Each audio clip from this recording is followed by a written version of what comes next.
संज्ञा। संज्ञा दो शब्द से मिलकर बना हुआ, ठीक है दोस्तों। संज्ञा दो शब्द से मिलकर बना है। सम जोड़ ज्ञा। संज्ञा दो शब्द से मिलकर बना है, सम, और ज्ञा से मिलकर बना है संज्ञा। सम का अर्थ होता है सम्यक, और ज्ञा का अर्थ होता है जानना। सम का अर्थ होता है सम्यक और ज्ञा का अर्थ होता है जानना। तो डिटेल में हम समझेंगे। तो संज्ञा क्या है? तो ठीक ढंग से जानना, मतलब ठीक ढंग से जानना मतलब किसे जानेंगे? तो नाम, किसी का नाम ही जानेंगे ना दोस्तों। तो किसी का नाम जान लेंगे तो उसी से क्या हो जाएगा? उसका पहचान हो जाएगा। किसी का नाम जानेंगे तो नाम उससे ही उसका क्या होता है? पहचान हो जाता है। लोग कहते हैं नाम में क्या रखा है? दोस्तों नाम में ही सारा कुछ रखा है। नाम से ही किसी का क्या होता है? पहचान होता है। इसीलिए संज्ञा क्या है? संज्ञा एक नाम है, ठीक है दोस्तों, याद रखिएगा। संज्ञा एक क्या है? नाम है। आगे बढ़ते हैं, संज्ञा की परिभाषा हम देखते हैं। संज्ञा की परिभाषा क्या है? किसी व्यक्ति, वस्तु, स्थान, भाव के नाम को क्या कहेंगे? संज्ञा कहते हैं। किसी व्यक्ति, वस्तु, स्थान, भाव के नाम को क्या कहेंगे? संज्ञा कहते हैं, ठीक है दोस्तों। तो इस पर एक क्वेश्चन पूछा गया है कंपटीशन में, एसएससी कंपटीशन में पूछा गया, एसएससी जीडी में पूछा गया है कि संज्ञा है। आपको ऑप्शन दे देगा, उसमें आपको ऑप्शन दे देगा। संज्ञा है उसको ऑप्शन दे देगा व्यक्ति, वस्तु, स्थान और नाम। चार ऑप्शन दे देगा। ए में व्यक्ति, बी में वस्तु, सी में स्थान और डी में नाम। तो हम अभी क्या बताए थे कि संज्ञा क्या है? संज्ञा एक नाम है, जिसका ऑप्शन नंबर कितना हो जाएगा? डी। संज्ञा एक नाम है तो ऑप्शन नंबर डी हो जाएगा। एक क्वेश्चन और है कि हमारा संज्ञा है, उसमें ऑप्शन दे देगा, व्यक्ति दे देगा, वस्तु दे देगा और नाम दे देगा और पहचान दे देगा, ठीक है दोस्तों। ए में व्यक्ति, बी में वस्तु, सी में नाम और डी में पहचान। और एक ऑप्शन और आपको दे देगा ई, जिसमें रहेगा सी और डी दोनों, ठीक है दोस्तों, सी और डी दोनों। तो आपको अभी बताए थे संज्ञा क्या है? एक नाम है, और नाम से किसी का क्या होता है? पहचान हो जाता है। इसीलिए सी और डी दोनों हो जाता है, ऑप्शन नंबर ई हो जाएगा, ठीक है दोस्तों। शायद आप यहाँ तक समझ गए होंगे। फिर से एक बार चर्चा कर लेते हैं। संज्ञा है मतलब संज्ञा दो शब्द से मिलकर बना है, सम और ज्ञा से मिलकर बना है। सम का अर्थ होता है सम्यक और ज्ञा का अर्थ होता है जानना, ठीक है दोस्तों। संज्ञा का ठीक मतलब पूरा पूर्ण रूप से उसको क्या बोलेंगे? संज्ञा को, संज्ञा का अर्थ होता है ठीक ढंग से जानना, ठीक है दोस्तों। ठीक ढंग से जानना मतलब क्या जानेंगे? किसी का नाम जानेंगे, उसी से उसका क्या होता है? पहचान हो जाता है। संज्ञा की परिभाषा है किसी व्यक्ति, वस्तु, भाव के नाम को क्या कहेंगे? संज्ञा कहेंगे, ठीक है दोस्तों। संज्ञा एक क्या है? संज्ञा एक क्या है? नाम है, याद रखिएगा। संज्ञा एक नाम है, याद रखिएगा। यहाँ तक आगे बढ़ते हैं हम। अब हम देखेंगे संज्ञा का भेद। यहाँ से बहुत सारा क्वेश्चन उठकर बन जाता है। किसी बुक में दिया रहता है किसी बुक में दिया रहता है 3 और किसी बुक में दिया रहता है 5, ठीक है दोस्तों। बहुत सारा बुक में देखिएगा आपको 3 दिया रहेगा, बहुत सारा बुक में देखिएगा 5 दिया रहेगा। तो आप इससे मतलब डरिए मत, ठीक है। बताते हैं, जब आपको संज्ञा किसी को मतलब एग्जाम में आपको पूछ देगा, संज्ञा के भेद पूछेगा, तो आपको 3 ही टिक लगाना है, ठीक है। या उत्पत्ति के आधार पे पूछ देगा, तो उत्पत्ति के आधार पे भी पूछ देगा तो भी आपको 3 टिक लगाना है। और संज्ञा के भेद भी पूछेगा तो भी 3 टिक लगाना है। और जब भी अर्थ के आधार पे पूछेगा, केवल अर्थ के आधार पे पूछेगा, तो ही हमको कितना लगाना है? 5 लगाना है। अर्थ के आधार पे हम संज्ञा को 5 भागों में बांटा गया है, ठीक है दोस्तों। याद रखना है, जब कभी अर्थ लगा रहेगा तो ही हमको 5 टिक लगाना है। जब अर्थ नहीं लगा रहे तो हमेशा क्या लगाना है? 3 ही टिक लगाना है। यहाँ तक समझ गए होंगे। तो वो कौन कौन सा है यह हम देख लेते हैं। संज्ञा के 3 भेद है, कौन कौन है? व्यक्तिवाचक संज्ञा, ठीक है दोस्तों। उसके बाद कौन है? जातिवाचक संज्ञा। उसके बाद है भाववाचक। भाववाचक संज्ञा को ही क्या कहते हैं? गुणवाचक संज्ञा कहते हैं, ठीक है दोस्तों। भाववाचक संज्ञा को ही गुणवाचक संज्ञा कहते हैं। जातिवाचक संज्ञा का 2 उपभेद है। जातिवाचक संज्ञा क्या है? 2 उपभेद है। उपभेद दोस्तों, उपभेद किसे कहेंगे? तो उपभेद जो भेद का भेद हो, ठीक है दोस्तों। जो भेद का भेद हो उसे क्या कहेंगे, उपभेद कहेंगे। ठीक है दोस्तों, इसीलिए याद रखिएगा उपभेद क्या होता है, जो भेद का भेद होता है उसे उपभेद कहते हैं। तो उपभेद वो जातिवाचक संज्ञा का दो उपभेद है, कौन कौन सा है वो देख लेते हैं। जातिवाचक संज्ञा कितना उपभेद है, 2 है, याद रखिएगा जातिवाचक संज्ञा का 2 उपभेद है। तो कौन कौन सा है, समूहवाचक संज्ञा, एक में हो गया समूहवाचक संज्ञा, और 2 में हो गया द्रव्यवाचक संज्ञा। एक में हो गया समूहवाचक संज्ञा और 2 में हो गया द्रव्यवाचक संज्ञा। दोस्तों अब हम सीखेंगे व्यक्तिवाचक संज्ञा। ठीक है दोस्तों, आप क्या सीखेंगे, व्यक्तिवाचक संज्ञा। व्यक्तिवाचक, वाचक का अर्थ होता है संबंधित, मतलब व्यक्ति से संबंधित, किसी एक व्यक्ति से संबंधित होता है, उसे क्या कहेंगे, व्यक्तिवाचक संज्ञा। आप यहाँ से ही इसका परिभाषा लिख सकते हैं। व्यक्तिवाचक, वाचक का अर्थ होता है संबंधित, व्यक्तिवाचक अर्थ है संबंधित, किसी एक व्यक्ति से संबंधित होगा वही हो गया व्यक्तिवाचक संज्ञा। इसका परिभाषा देख लीजिए, जो शब्द किसी व्यक्ति, वस्तु, स्थान, विशेष के नाम का क्या कराता है, बोध कराता है। जो शब्द किसी व्यक्ति, वस्तु, स्थान, विशेष के नाम का क्या कराता है, बोध कराता है, उसे क्या कहेंगे, व्यक्तिवाचक संज्ञा। किसी व्यक्ति मतलब किसी एक व्यक्ति का बोध कराएगा, वस्तु किसी एक वस्तु का बोध कराता है, या तो स्थान किसी एक स्थान का बोध कराता है, तो उसे क्या कहते हैं, व्यक्तिवाचक संज्ञा कहते हैं। इसका परिभाषा समझ गए होंगे। अब हम कुछ देख लेते हैं व्यक्तिवाचक संज्ञा का।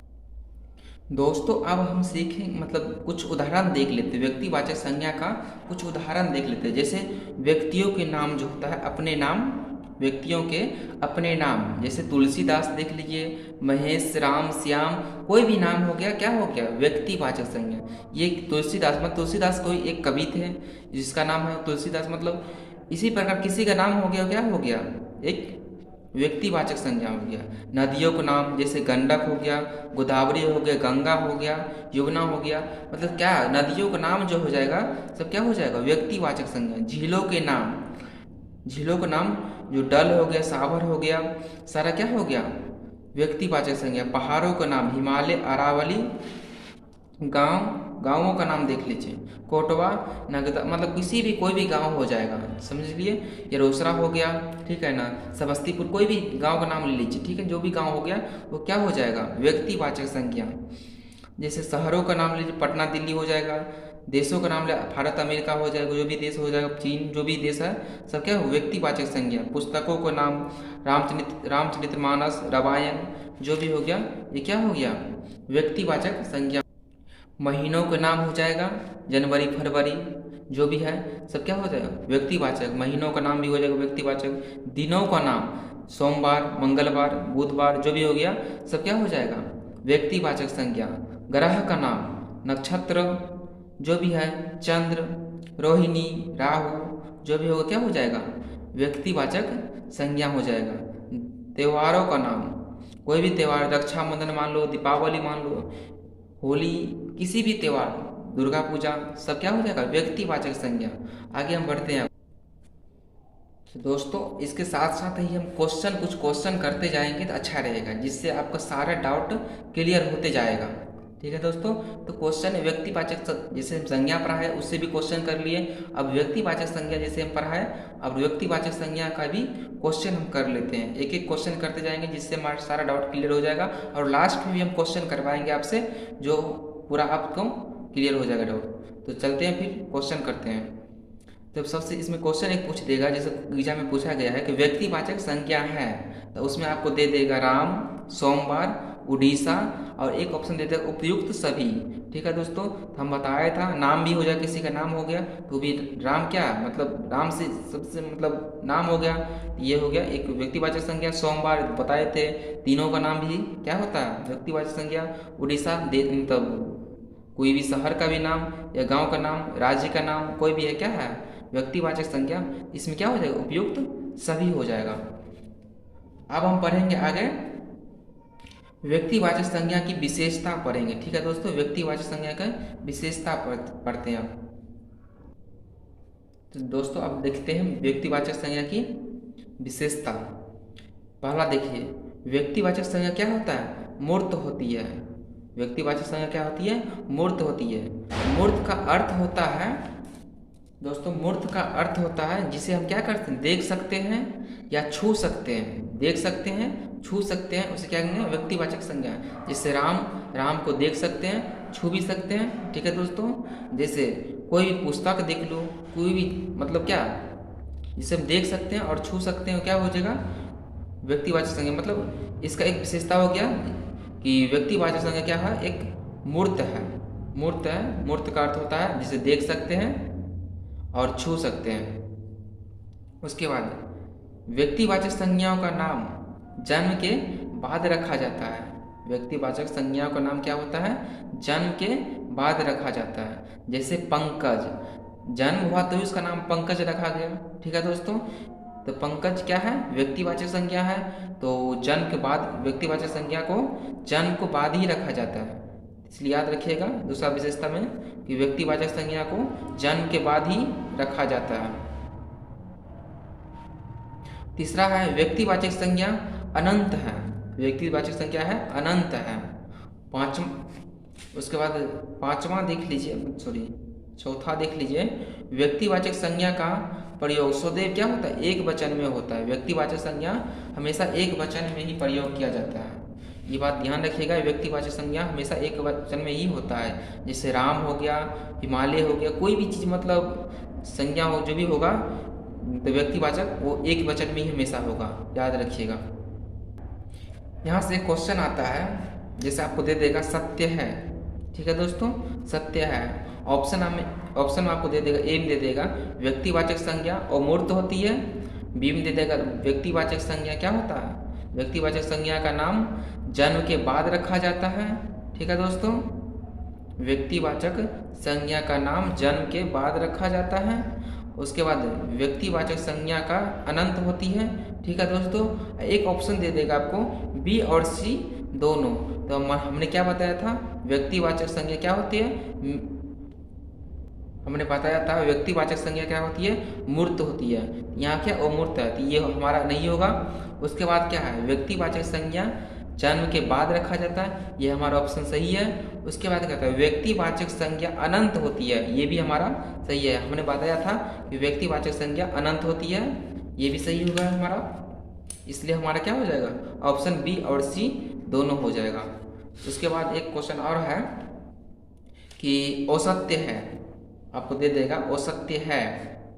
अब ऑप्शन में दे देगा आपको लेकर कि व्यक्तिवाचक संज्ञा क्या होती है? मूर्त होती है। ये हमारा क्या होता है? व्यक्तिवाचक संज्ञा मूर्त होती है। ये तो सत्य है, ये औसत्य नहीं है, इसलिए ये औसत्य हो जाएगा, ये सत्य हो जाएगा। उसके बाद क्या कहता है? व्यक्तिवाचक संज्ञा का नाम जन्म के पहले रखा जाता है। तो व्यक्तिवाचक संज्ञा का नाम में क्या होता है? व्यक्तिवाचक संज्ञा का नाम जन्म के बाद रखा जाता है, याद रखना, जन्म के बाद रखा जाता है, इसलिए ये क्या असत्य हो जाएगा। इसलिए हमारा ये ऑप्शन ये हो जाएगा। उसके बाद एक ऑप्शन और देख लेते हैं। व्यक्तिवाचक संज्ञा के प्रयोग सदैव क्या होता है? एक वचन में किए जाते हैं। व्यक्तिवाचक संज्ञा का प्रयोग सदैव एक वचन में ही किए जाते हैं। तो दोस्तों व्यक्तिवाचक संज्ञा का भी प्रयोग क्या है? एक वचन में ही किया जाता है प्रयोग, इसलिए हमारा ऑप्शन बी और सी दोनों हो जा रहा है। यहाँ पे बी और सी दोनों ऑप्शन मिल रहा है। ठीक है दोस्तों, अब हम आगे देखेंगे जातिवाचक संज्ञा। ठीक है दोस्तों, जातिवाचक संज्ञा, जाति मतलब संपूर्ण जाति, सब संपूर्ण जाति का बोध, मतलब संपूर्ण जाति से संबंधित होगा। ठीक है दोस्तों, इससे ही अब स्पष्ट हमारा परिभाषा हो जाता है। संपूर्ण जाति से मतलब क्या होता है? संपूर्ण जाति का संबंधित होता है इससे। ठीक है, इसका कुछ हम परिभाषा देख लेते हैं, उसके बाद देखेंगे क्या होता है। तो इसका परिभाषा देख लीजिए। जो शब्द जाति मतलब अर्थात व्यक्तियों, वस्तुओं, स्थानों और प्राणियों की जातियों का बोध कराते हैं, उन्हें क्या कहेंगे? जातिवाचक संज्ञा कहेंगे। जातिवाचक संज्ञा किसे कहेंगे? जो शब्द जाति मतलब संपूर्ण जाति, जाति का अर्थ मतलब क्या? संपूर्ण जाति का, संपूर्ण जाति अर्थात व्यक्तियों, वस्तुओं, स्थानों, प्राणियों की जाति का बोध कराते हैं उन्हें क्या कहेंगे? जातिवाचक संज्ञा कहेंगे। ठीक है दोस्तों, संपूर्ण जाति का बोध कराता है, इसे कहेंगे जातिवाचक संज्ञा कहेंगे। यहाँ तक समझ गए होंगे। अब आगे देखते हैं हम इसका कुछ उदाहरण देख लेते हैं। जातिवाचक संज्ञा का कुछ उदाहरण देख लेते हैं, जैसे पशु, पक्षियों, कीट, पतंगों के नाम जैसे हो जाएगा, जैसे गाय हो गया, मैना हो गया, खटमल हो गया। ठीक है दोस्तों, ये सब क्या हो गया? जातिवाचक संज्ञा हो गया। फलों, ठीक है, फलों सब्जियों के तथा फूलों के नाम, आम, केला, पालक, गुलाब, ये सब क्या हो गया? हमारा जातिवाचक संज्ञा। जैसे आम, इससे आम से क्या होता है? मतलब आम पूरे प्रजाति का बोध होता है। केला पूरे प्रजाति का बोध होता है। पालक मतलब किसी एक पालक नहीं, पूरे प्रजाति का बोध होता है। इससे क्या होगा? ये हो जाएगा जातिवाचक संज्ञा। हाँ, उसके बाद हम देखते हैं संबंधियों का नाम, मतलब रिलेशन, जैसे बहन हो गया, बहन, भाई। ठीक है दोस्तों, मतलब जो भी होगा रिलेशन में वो क्या हो जाएगा? व्यक्तिवाचक संज्ञा नहीं, जातिवाचक संज्ञा। भाई का अर्थ क्या? मतलब एक भाई का बोध नहीं होता है, मतलब भाई जाति का मतलब बोध होता है, संपूर्ण मतलब भाई जाति हो जाएगा इसमें। तो क्या होगा? ये जातिवाचक हो गया भाई। उसके बाद देखिए पदों का नाम, राज्यपाल, राष्ट्रपति। ठीक है दोस्तों, ये सब क्या हो गया? जातिवाचक संज्ञा हो गया। उसके बाद देखते हैं पहनने, ओढ़ने, बिछाने आदि के नाम, कुत्ता, पहनने, ओढ़ने, बिछाने आदि के नाम, कुत्ता नहीं है, दोस्तों, कुर्ता, रजाई, चादर, जूता। ठीक है दोस्तों, ये सब क्या होगा? जातिवाचक संज्ञा हो गया। ये सब क्या हो गया? जातिवाचक संज्ञा। कुर्ता, रजाई, चादर, जूता, ये सब क्या हो गया? जातिवाचक संज्ञा हो जाएगा। ठीक है दोस्तों, अब हम देख लेते हैं जातिवाचक और व्यक्तिवाचक, मतलब व्यक्तिवाचक और जातिवाचक दोनों में अंतर क्या होता है हम देख लेते हैं। जैसे सूरदास क्या हो गया? व्यक्तिवाचक हो गया, और जातिवाचक में कवि हो गया। सूरदास क्या है? कवि हो गया। कवि जैसे ही बोला जाएगा तो कवि, मतलब कवि से एक कवि का बोध नहीं होता है, सारे कवि का बोध हो जाता है, इसलिए क्या हो? कवि हो जाएगा जातिवाचक, और सूरदास हो गया व्यक्तिवाचक। राधा क्या है? व्यक्तिवाचक, और स्त्री क्या हो जाएगा? जातिवाचक। युमना से क्या होता है? एक नदी का बोध होता है, और नदी से मतलब क्या होता है? नदी मतलब जातिवाचक का बोध होता है, इसलिए युमना व्यक्तिवाचक, और जातिवाचक में क्या हो जाएगा? नदी हो जाएगा। हिमालय क्या हो जाएगा? व्यक्तिवाचक, और पहाड़ हो जाएगा जातिवाचक। तो यह ध्यान रखिएगा। उसके बाद हम जातिवाचक की विशेषता हम देख लेते हैं। जातिवाचक की विशेषता अब हम देख लेते हैं कुछ। क्या है जातिवाचक हमारा विशेषता? जातिवाचक की विशेषता हम देखते हैं। जातिवाचक संज्ञा क्या होती है? मूर्त होती है। ठीक है दोस्तों बताया था कि जातिवाचक संज्ञा एक मूर्त होता है, मतलब व्यक्तिवाचक भी मूर्त होता है, जातिवाचक भी मूर्त होता है। मूर्त का अर्थ हम बता दिए थे कि जो जिसे हम छू सकते हैं या देख सकते हैं। ठीक है दोस्तों, जातिवाचक संज्ञा मूर्त होती है, पहला विशेषता ये हो गया। दूसरा विशेषता हमारा, इसका नाम जन्म से पहले रखा जाता है। ठीक है दोस्तों, जन्म से पहले रखा जाता है। जातिवाचक संज्ञा को नाम जो होता है जन्म से पहले रखा जाता है, और उसमें क्या व्यक्तिवाचक संज्ञा में क्या बताए थे? जन्म के बाद रखा जाता है। इसलिए ध्यान रखिएगा, जातिवाचक जब भी आया, जातिवाचक मतलब क्या? जन्म से पहले। तो मतलब जैसे लड़का, जैसे नहीं कहता है लड़का, तो लड़का मतलब क्या? इसे याद रखो ना कि व्यक्तिवाचक से पहले क्या होता है? जातिवाचक आ जाता है, मतलब ठीक है। इसलिए हम याद रखेंगे कि जातिवाचक क्या होता है? जन्म से पहले याद होता है, नाम उसका रखा जाता है। उसके बाद जातिवाचक संज्ञा का अर्थमान होता है। जातिवाचक संज्ञा क्या होता है? अर्थमान होता है। जैसे राम मतलब राम को कोई अर्थ, मतलब क्या होता है? अर्थ होता है, मतलब जो भी अर्थमान होता है। राम मतलब किसी एक व्यक्ति का नाम है। राम सॉरी राम राम मतलब सॉरी इस ये नहीं, जातिवाचक संज्ञा जैसे हम कहेंगे लड़का, लड़का, लड़का क्या है, जातिवाचक संज्ञा है। ठीक है दोस्तों। अब लड़का एक मतलब लड़का से बोध होता है, यह एक मतलब लड़का है, राम क्या है, एक लड़का है, राम लड़का है मान लो। ठीक है ना, लड़का का तो हम लड़की तो नहीं कर सकते, इसलिए क्या है, जातिवाचक संज्ञा हमेशा क्या होता है, अर्थवान होता है, अर्थवान होता है। उसके बाद होता है इसका प्रयोग एक वचन और बहुवचन दोनों में किया जाता है। हमने बताया था व्यक्तिवाचक संज्ञा हमेशा क्या होता है, एक वचन में प्रयोग किया जाता है, और जातिवाचक संज्ञा एक वचन और बहुवचन दोनों में प्रयोग किया जाता है, यह हमेशा याद रखना। जैसे लड़का और लड़के, लड़का और लड़के, लड़का से भी पूरी जाति का बोध, लड़का जाति का बोध होता है। ठीक है दोस्तों। और लड़के, लड़के से ही पूरी जाति का बोध होता है, इसलिए यह एक वचन और दो मतलब बहुवचन दोनों में उपयोग होता है। एक वचन और बहुवचन में, एक वचन और बहुवचन में दोनों में होता है। जातिवाचक संज्ञा एक वचन और बहुवचन दोनों में होता है। ठीक है। उसके बाद व्यक्तिवाचक ने हमें बताया था, व्यक्तिवाचक हमेशा एक वचन में होता है, याद रखना है, व्यक्तिवाचक हमेशा एक वचन में होता है। अब इसके बाद हम कुछ क्वेश्चन देख लेते हैं। ठीक है दोस्तों। क्वेश्चन जो हमारा है, एक पहाड़ है, पहाड़ क्या है, तो पहाड़ एक जातिवाचक संज्ञा है। ठीक है दोस्तों, पहाड़ क्या है, जातिवाचक संज्ञा है।